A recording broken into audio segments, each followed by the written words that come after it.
ఓం శాంతి. బాబా చెప్తున్నారు 17/2/24. మధురమైన పిల్లలు, పావనంగా తయారు చేసేవి ఒకటి స్మృతి శక్తి, ఇంకొకటి శిక్షలు. మీరు స్మృతి శక్తి ద్వారా పావనంగా అయ్యి ఉన్నత పదవిని పొందాలి అని చెప్తున్నారు బాబా. ప్రశ్న: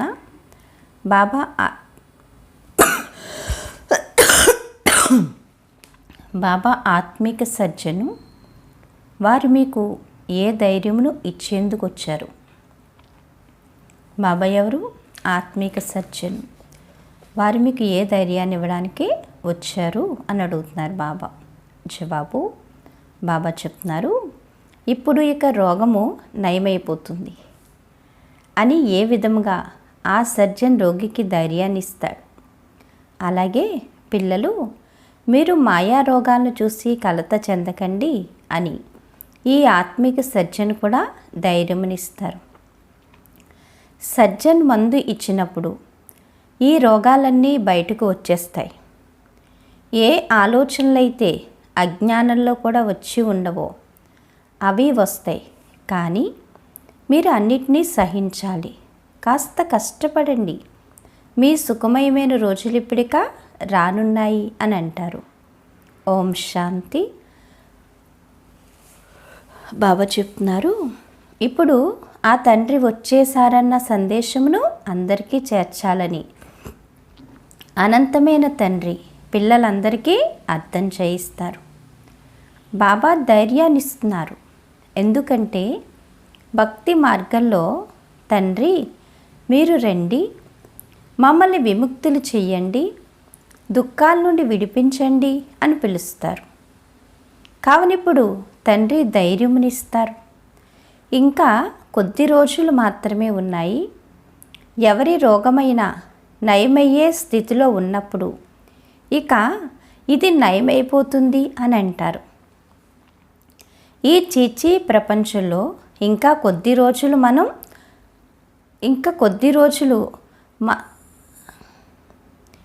ఈ చీచీ ప్రపంచంలో ఇంకా కొద్ది రోజులు మాత్రమే ఉన్నాయి. మళ్ళీ మేము కొత్త ప్రపంచంలోకి వెళ్తామని పిల్లలు కూడా భావిస్తారు. దాని కొరకు మనం అర్హులు కావాలి. మళ్ళీ మిమ్మల్ని ఏ విధమైన రోగములు విసిగించవు. బాబా ధైర్యమునిచ్చి కాస్త కష్టపడండి అని అంటారు. ఏ విధముగా ధైర్యమును ఇచ్చేవారు ఇంకెవరూ లేరు కదా. ఈ విధంగా ధైర్యం చెప్పేవాళ్ళు ఇంకెవరైనా ఉన్నారా? మరి లేరు కదా. బాబా చెప్తారు, మీరే తమో ప్రధానంగా అయిపోయారు. ఇప్పుడు తండ్రి మిమ్మల్ని మళ్ళీ సతో ప్రధానంగా తయారు చేసేందుకు వచ్చారు. ఇప్పుడు ఆత్మలందరూ పవిత్రంగా అయిపోతారు. కొందరు యోగ శక్తితో అవుతారు, కొందరు శిక్షల శక్తితో అవుతారు. శిక్షల శక్తి కూడా ఉంటుంది కదా. ఎవరైతే శిక్షల ద్వారా పవిత్రంగా అవుతారో వారి పదవి తగ్గిపోతుంది. పిల్లలైన మీకు శ్రీమతం లభిస్తూ ఉంటుంది. నన్నొక్కనే స్మృతి చెయ్యండి, తద్వారా మీ పాపాలన్నీ భస్మమైపోతాయి అని బాబా అంటారు. స్మృతి చెయ్యకపోతే పాపాలు 100 రెట్లుగా అయిపోతాయి. ఎందుకంటే మీరు పాపాత్ములుగా అయ్యి నన్ను నిందింపచేస్తారు. వీరు అసురీ నడవడికను చూపిస్తున్నారు. ఈశ్వరుడు వీరికి ఇటువంటి మతమునిస్తున్నారా అని మనుషులు అంటారు. ఎక్కడము దిగడము కూడా అవుతూ ఉంటుంది కదా. పిల్లలు ఓడిపోతారు కూడా. మంచి పిల్లలు కూడా ఓడిపోతారు. కావున పాపాలు అంతమవ్వవు, మళ్ళీ అనుభవించవలసి ఉంటుంది కూడా. ఇది చాలా చీచీ ప్రపంచం. ఇందులో అన్నీ జరుగుతూ ఉంటాయి. బాబా మీరు వచ్చి మాకు కొత్త ప్రపంచం కొరకు దారిని చూపించండి అని బాబాను పిలుస్తారు. అటువైపు పాత ప్రపంచం ఉంది, ఇటువైపు కొత్త ప్రపంచం ఉంది. మీరు నావ వంటి వారు. ఇప్పుడు మీరు పురుషోత్తములుగా అయ్యేందుకు ముందుకు వెళ్తున్నారు అని చెప్తున్నారు బాబా కదా. ఇప్పుడు పురుషోత్తములుగా అయ్యేందుకు ఏం చేస్తున్నారు? ముందుకే వెళ్తున్నారు. బాబా చెప్తున్నారు ముందుకు వెళ్తున్నారు. ఈ పాత ప్రపంచం నుండి మీ లంగరు ఎత్తివేయబడింది కావున ఎక్కడికైతే వెళ్తున్నారో ఇక ఆ ఇంటినే స్మృతి చెయ్యండి అని బాబా చెప్తున్నారు. నన్ను స్మృతి చేయడం ద్వారానే మీ తుప్పు వదులుతుంది. యోగ బలం ద్వారానైనా లేక శిక్షల ద్వారానైనా ప్రతి ఆత్మ తప్పకుండా పవిత్రంగా అవ్వాలి. పవిత్రంగా అవ్వకుండా ఎవరూ తిరిగి వెళ్ళలేరు. ప్రతి ఒక్కరికి తమ తమ పాత్ర లభించి ఉంది. ఇది మీ అంతిమ జన్మ అని బాబా అంటారు. కలియుగము చాలా చిన్న పిల్లవాని వంటిది. మనుషులు ఇప్పుడు దీనికన్నా ఇంకా ఎక్కువ దుఃఖీలుగా అవుతారు అని చెప్తున్నారు బాబా. ఇప్పుడు ఈ దుఃఖధామం అంతమవ్వనున్నదని సంగమయుగి బ్రాహ్మణులైన మీరు భావిస్తారు. బాబా ధైర్యాన్ని ఇస్తారు. నన్నొక్కడిని స్మృతి చేయండి. నన్ను స్మృతి చేయడం ద్వారా మీ పాపాలు నన్ను స్మృతి చేయడం ద్వారా మీ పాపాల తుప్పు వదిలిపోతుంది అని బాబా కల్పపూర్వము అన్నారు. నేను ఈ గ్యారెంటీని ఇస్తాను. కలియుగి వినాశనం తప్పకుండా జరగనున్నది మరియు సత్యుగం కూడా తప్పకుండా రానున్నదని కూడా అర్థం చేయిస్తారు. పాలన లభిస్తుంది, పిల్లలకు నిశ్చయం కూడా ఉంది. కానీ స్మృతిలో నిలవని కారణంగా ఏదో ఒక వికర్మలను చేసేస్తారు. బాబా క్రోధం వచ్చేస్తుంది అని అంటారు. దీనిని కూడా భూతము అని అంటారు అని చెప్తున్నారు బాబా. బాబా అంటారు ఈ 5 భూతాలు ఈ రావణ రాజ్యంలో దుఃఖాన్ని ఇస్తాయి. ఈ చివరిలోని లెక్కాచారాలు కూడా తీర్చుకోవాలి. ఎవరినైతే ఇంతకుముందు ఎప్పుడు కామ వికారం విసిగించేది కాదో వారికి కూడా ఈ రోగం వచ్చేస్తుంది. ఇంతకుముందు ఇటువంటి వికల్పాలు ఎప్పుడూ రాలేదు, ఇప్పుడు ఎందుకు విసిగిస్తున్నాయి అని అంటారు. ఇది జ్ఞానం కదా. జ్ఞానం మొత్తం రోగమునంతటినీ బయటకు తెస్తుంది. భక్తి మొత్తం రోగమునంతటినీ బయటకు తీయదు. ఇది అశుద్ధమైన వికారీ ప్రపంచం. ఇందులో 100% అశుద్ధత ఉంది. 100% పద్ధతుల నుండి 100% పావనులుగా అవ్వాలి. 100% భ్రష్టాచారం నుండి 100% పావన శ్రేష్టాచారి ప్రపంచంగా అవ్వనున్నది అని చెప్తున్నారు బాబా. బాబా అంటారు నేను పిల్లలైన మిమ్మల్ని శాంతిధామంలోకి సుఖధామంలోకి తీసుకువెళ్ళేందుకు వచ్చాను. మీరు నన్ను స్మృతి చెయ్యండి మరియు సృష్టి చక్రాన్ని తిప్పండి. ఏ విధమైన వికర్మలను చెయ్యకండని బాబా అంటారు. ఈ దేవతల్లో ఏ గుణాలైతే ఉన్నాయో అటువంటి గుణాలను ధారణ చేయండి. బాబా ఎటువంటి కష్టమును ఇవ్వరు. కొందరు ఇళ్లల్లో అశుద్ధ ఆత్మలు ఉంటాయి. అవి మంటలు అంటించేస్తాయి, ఎంతో నష్టపరిచేస్తాయి. కానీ ఈ సమయంలో మనుషులే అంతా అశుద్ధంగా ఉన్నారు కదా. స్థూలంలో కూడా కర్మభోగం ఉంటుంది. ఆత్మలు శరీరం ద్వారా ఒకరికొకరు దుఃఖాన్ని ఇచ్చుకుంటూ ఉంటారు అని చెప్తున్నారు బాబా. ఆత్మలు శరీరం ద్వారా ఏం చేస్తున్నారు? ఒకరికొకళ్ళు దుఃఖాన్ని ఇచ్చుకుంటూ ఉంటున్నారు. దుఃఖాన్ని ఇచ్చుకుంటూ ఉంటాయి. శరీరం లేకపోయినా కానీ దుఃఖాన్ని ఇస్తాయి. శరీరం ద్వారాను దుఃఖాన్ని, శరీరం లేకపోయినా కూడా దుఃఖాన్ని ఇస్తాడ. దేనినైతే దెయ్యము అని అంటారో అది తెల్లని నీడ వలె కనిపించడం పిల్లలు చూశారు. కానీ దానిని గూర్చి ఆలోచించవలసిన అవసరమేమీ లేదు. మీరు ఎంతగా బాబాను స్మృతి చేస్తారో అంతగా ఇవన్నీ అంతమవుతాయి. ఇది కూడా లెక్కాచారమే కదా. మేము పవిత్రంగా ఉండాలనుకుంటున్నామని ఇంట్లో పిల్లలు అంటారు. ఈ విధంగా ఆత్మీయ అంటుంది. మరియు ఎవరిలోనైతే జ్ఞానం ఉండదో వారు పవిత్రంగా అవ్వకండి అని అంటారు. మళ్ళీ గొడవ జరుగుతుంది, ఎంతటి హంగామా ఉంటుంది. ఇప్పుడు మీరు పవిత్ర ఆత్మలుగా అవుతున్నారు, వారు అపవిత్రులుగా ఉన్నారు, కావున దుఃఖాన్ని ఇస్తారు. ఇచ్చేది ఆత్మయే కదా, దానిని అశుద్ధ ఆత్మ అని అంటారు. శరీరం లేకుండా కూడా మరియు శరీరం ద్వారా కూడా దుఃఖాన్ని ఇస్తాయి కదా. కొన్ని ఆత్మలు అటు ఇటు కూడా దుఃఖాన్ని ఇస్తాయి. జ్ఞానం అయితే సహజమైంది. స్వదర్శన చక్రధారీలుగా అవ్వాలి. ముఖ్యమైనది పవిత్రత విషయమే. దీని కొరకు బాబాను ఎంతో సంతోషంగా స్మృతి చేయాలి. రావణుడిని ఇవిల్ అని కూడా అంటారు. ఈ సమయంలో ప్రపంచమే అసురీగా ఉంది. పరస్పరం ప్రతి ఒక్కరిలోనూ అనేక రకాలైన పంచవికారాలు ఉంటాయి. కొందరిలో వికారపు అలవాటు, కొందరిలో క్రోధం అలవాటు, కొందరిలో బాగా విసిగించే అలవాటు, కొందరిలో ఎంతో నష్టపరిచే అలవాటు ఉంటుంది. ఎవరిలోనైనా వికారపు అలవాటు ఉంటే వికారాలు లభించని కారణంగా క్రోధంలోకి వచ్చి ఎంతో కొడుతూ ఉంటారు కూడా. ఈ ప్రపంచమే ఇలా ఉంది.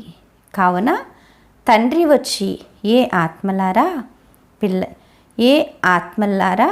పిల్లలు ధైర్యంను ఉంచండి, నన్ను స్మృతి చేస్తూ ఉండండి మరియు దైవీ గుణాలను కూడా ధారణ చెయ్యండి అని అంటారు. వ్యాపారాలు మొదలైనవి చెయ్యకండి అని కూడా ఏమీ అనరు. మిలిటరీ వారు యుద్ధాలకు వెళ్ళవలసి వచ్చినప్పుడు వారికి కూడా శివబాబా స్మృతిలో ఉండండి అని చెప్పడం జరుగుతుంది కదా. అన్నీ చేయండి, కానీ మనసులో ఏం చేయండి?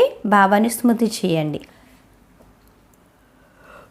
బాబా అంటారు, గీతలోని పదాలను తీసుకుని వారు తాము యుద్ధ మైదానంలో మరణిస్తే స్వర్గంలోకి వెళ్తామని భావిస్తారు. కావున సంతోషంగా యుద్ధంలోకి వెళ్తారు. కానీ నిజానికి ఆ విషయమే లేదు. మీరు స్వర్గంలోకి వెళ్ళగలరు, కానీ కేవలం శివబాబాను స్మృతి చేయండి అని ఇప్పుడు బాబా అంటారు. ఒక్క శివుణ్ణి స్మృతి చేయాలి, తద్వారా స్వర్గంలోకి తప్పకుండా వెళ్తారు. ఎవరు వచ్చినా వారు మళ్ళీ వెళ్ళి పతితులుగా అయినా కూడా స్వర్గంలోకి అయితే తప్పకుండా వస్తారు. శిక్షలను అనుభవించి పావనులుగా అయ్యి మళ్ళీ తప్పకుండా వస్తారు. బాబా దయార్థ హృదయుడు కదా. బాబా ఎవరు? దయార్థ హృదయుడు. ప్రతి పిల్లలపైన బాబా దయ చూపిస్తారు. బాబా చెప్తున్నారు, ఏ వికర్మలు చెయ్యకపోతే వికర్మజిత్తులుగా అయిపోతారు అని బాబా అంటారు.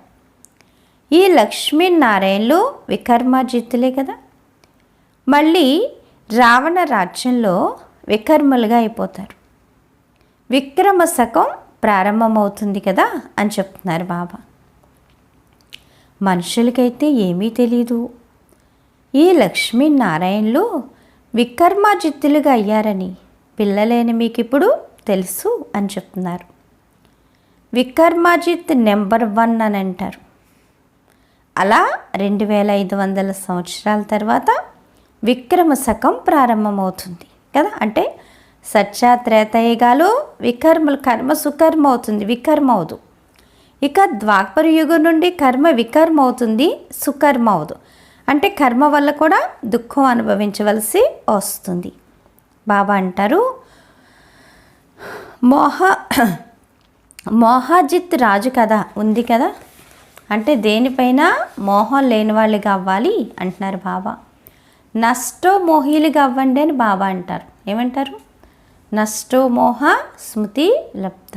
అంటే ఎవరిపైన దేనిపైన మోహాన్ని పెట్టుకోకండి. నన్నొక్కడే స్మృతి చేసినట్లయితే పాపాలు అంతమవుతాయి. 2500 సంవత్సరాల్లో ఏ పాపాలైతే జరిగాయో వాటి నుండి 50-60 సంవత్సరాల్లో మీరు స్వయాన్ని సతో ప్రధానంగా చేసుకోవచ్చు. యోగ బలం లేకపోతే నెంబర్ వెనకకు వెళ్ళిపోతుంది. మాల అయితే చాలా పెద్దది కదా. భారతదేశమాల ఎంతో విశేషమైంది. దానిపైనే మొత్తం ఆటంతా తయారయ్యింది. ఇందులో ముఖ్యమైనది ఏంటి? స్మృతి యాత్ర. అన్నిటికన్నా ముఖ్యమైనది ఏంటి? స్మృతి యాత్ర. ఎంత స్మృతి చేస్తే అంత ఉన్నతంగా తయారవుతారు. బాబా చెప్తున్నారు, ఇందులో ఇంకే విధమైన కష్టము లేదు. భక్తిలో అనేకలతో బుద్ధి యోగాన్ని జోడిస్తారు. ఇదంతా రచన. వారి స్మృతి ద్వారా ఎవరి కళ్యాణము జరగదు. ఎవరిని స్మృతి చెయ్యకండి అని బాబా అంటారు. ఏ విధముగా భక్తి మార్గంలో మీరు మొదట కేవలం భక్తి చేసేవారు, అలాగే ఇప్పుడు చివరిలో కూడా మీరు నన్ను ఒక్కడే స్మృతి చేయండి. భక్తి ఆదిలో ఒక్క శివుడికే చేసేవారు పూజ, ఇంకెవరు ఉండేవారు కాదు కదా. బిందువుగా అయిపోయి బిందువునే తలుచుకునేట్టుగా ఒక శివలింగానికే చేసేవారు. రాను రాను రాను అలా ఎక్కువైపోయింది.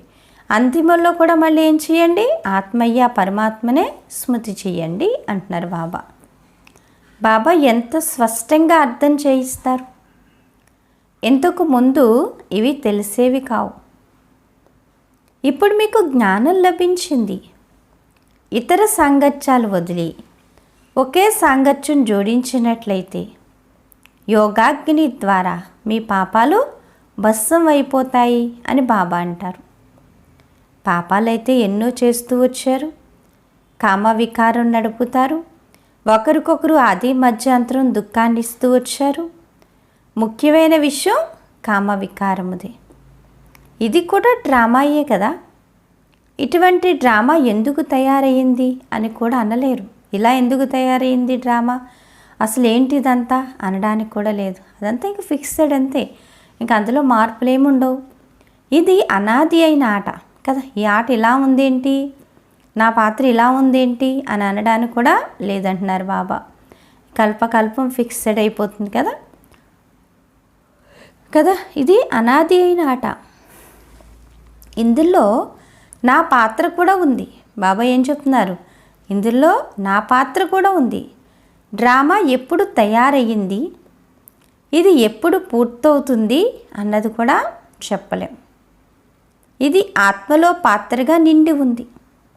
ఆత్మరూపి ప్లేట్ ఏదైతే ఉందో అది ఎప్పుడూ ఆగిపోదు కదా.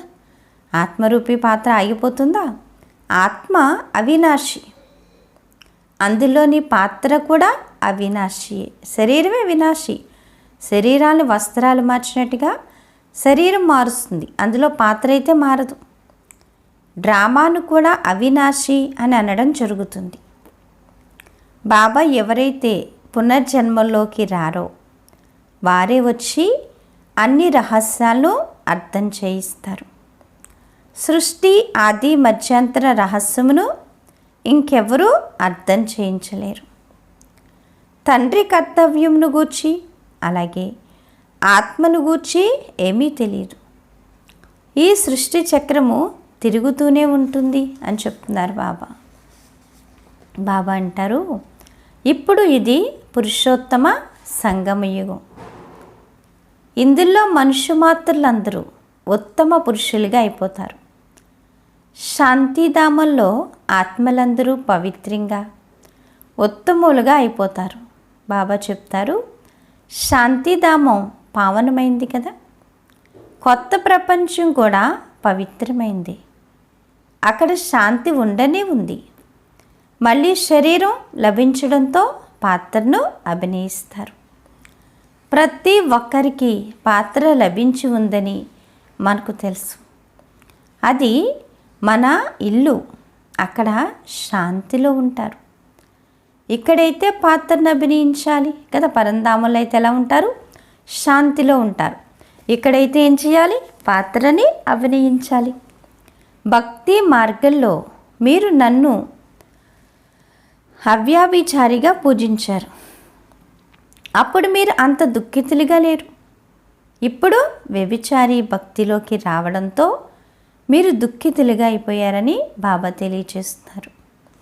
దైవీ గుణాలను ధారణ చెయ్యండి అని ఇప్పుడు బాబా చెప్తున్నారు. అయినా కానీ అసురీ గుణాలు ఎందుకున్నాయి? మీరు వచ్చి మమ్మల్ని పావనంగా తయారు చేయండి అని బాబాను పిలిచారు. మళ్ళీ పతితులుగా ఎందుకు అవుతారు? ఇందుల్లోనూ బాబా చెప్తున్నారు ఎందుకు అవుతారు? అందుల్లోనూ విశేషంగా కామాన్ని తప్పకుండా జయించాలి. తద్వారా మీరు జగజ్జితులుగా అవుతారు. మనుషులు భగవంతుని గూర్చి నీవే పూజ్యునివి, నీవే పూజారివి అని అనేస్తారు. అనగా వారిని ఇంకా కిందకు తీసుకువస్తారు. ఇటువంటి పాపాలు చేస్తూ చేస్తూ మహావికారి ప్రపంచంగా అయిపోతుంది. గరుడ పురాణంలో కూడా రౌరవ్ నరకము అని అంటారు. అక్కడ తేళ్ళు జర్రెలు అన్నీ కుడుతూ ఉంటాయని అంటారు కదా. ఎక్కువ పాపం చేసిన వాళ్ళు ఎక్కడికి వెళ్తారు? రౌరవ నరకానికి వెళ్తారు అని చెప్తారు. అక్కడ తేళ్ళు ఉంటాయి, జర్రెలు ఉంటాయి, అవి ఉంటాయి, ఇవి ఉంటాయి. అక్కడ కాదు, ఆ రౌరవ నరకం అంతా ఎక్కడుంది? ఇక్కడే ఇప్పుడే ఉందని చెప్తున్నారు బాబా. శాస్త్రాల్లో ఏవేవో చూపించారు.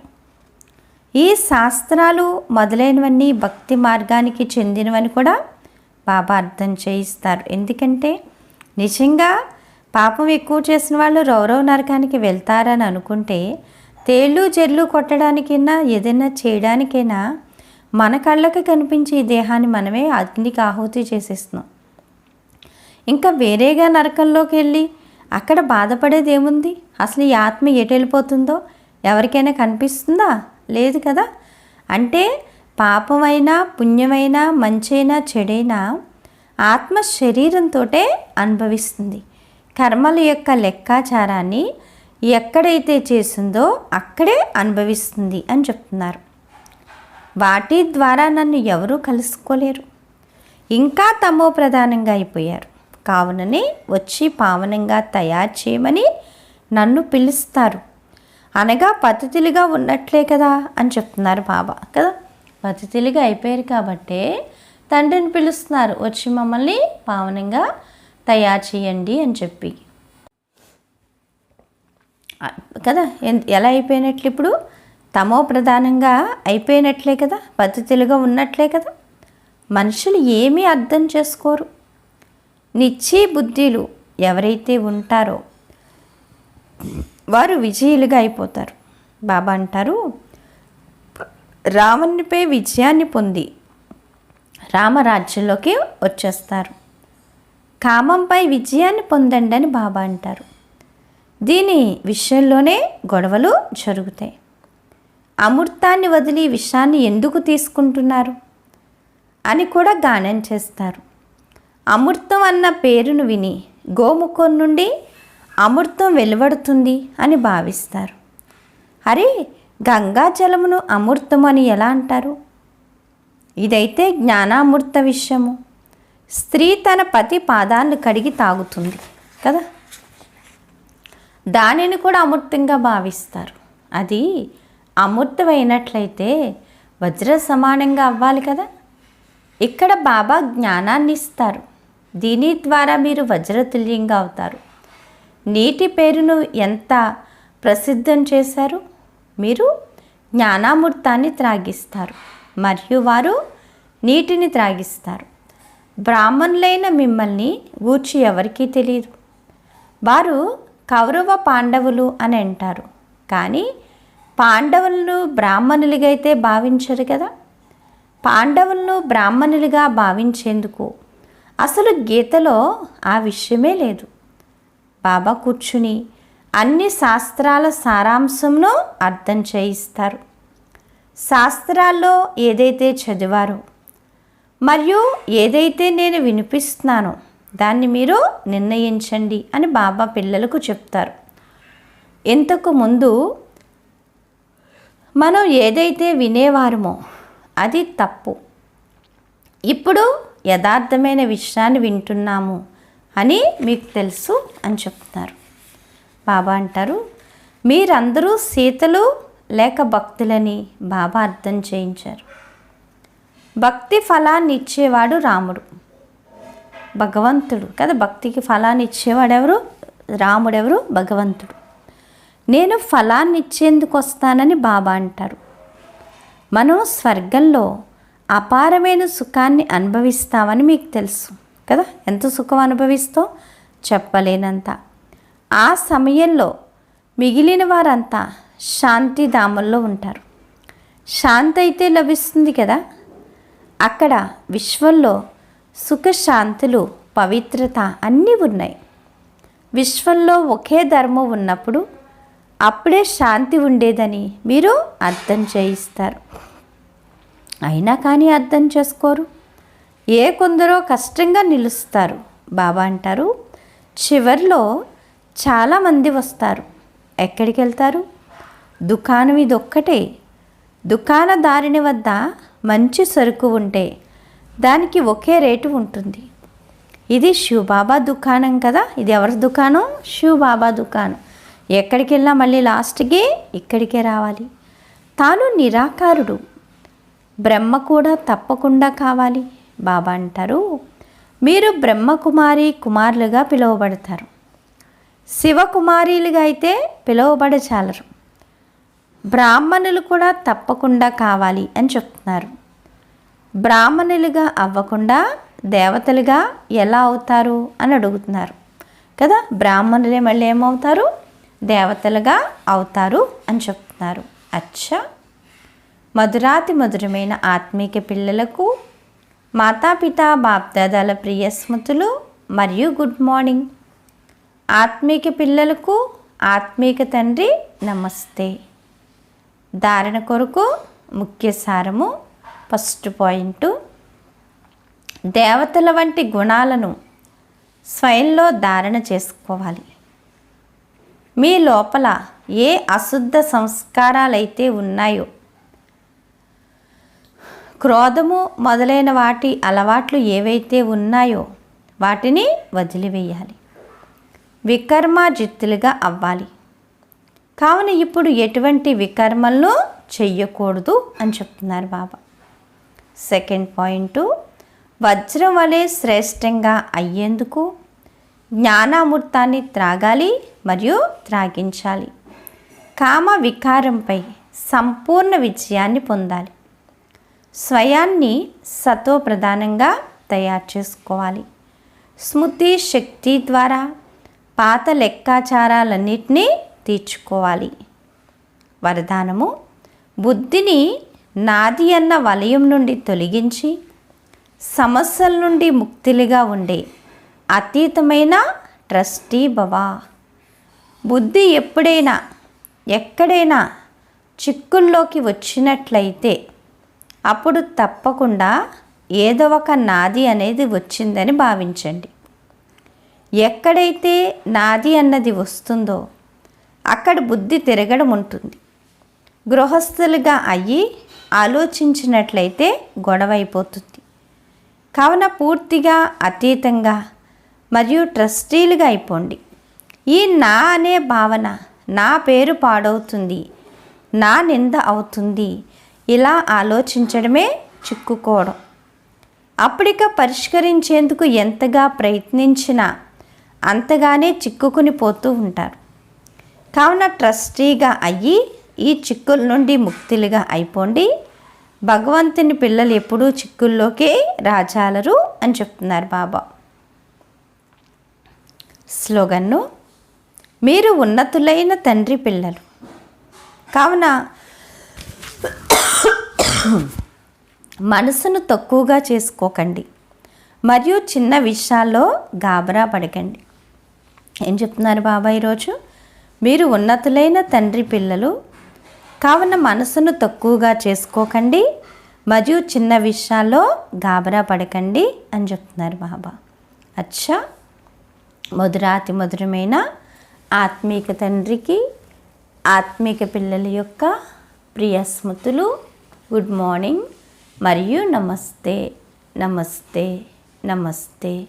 మధురమైన బాబా, ప్రియమైన బాబా, నా బాబా, ధన్యవాదాలు బాబా. ఓం శాంతి.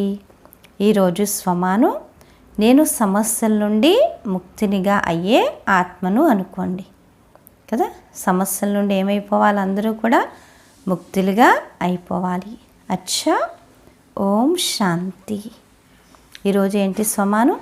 సమస్యల నుండి ముక్తులుగా ఉండే ఆత్మను కదా. అన్ని సమస్యల నుంచి ఏమైపోవాలి? ముక్తులైపోవాలి. Thank you Baba.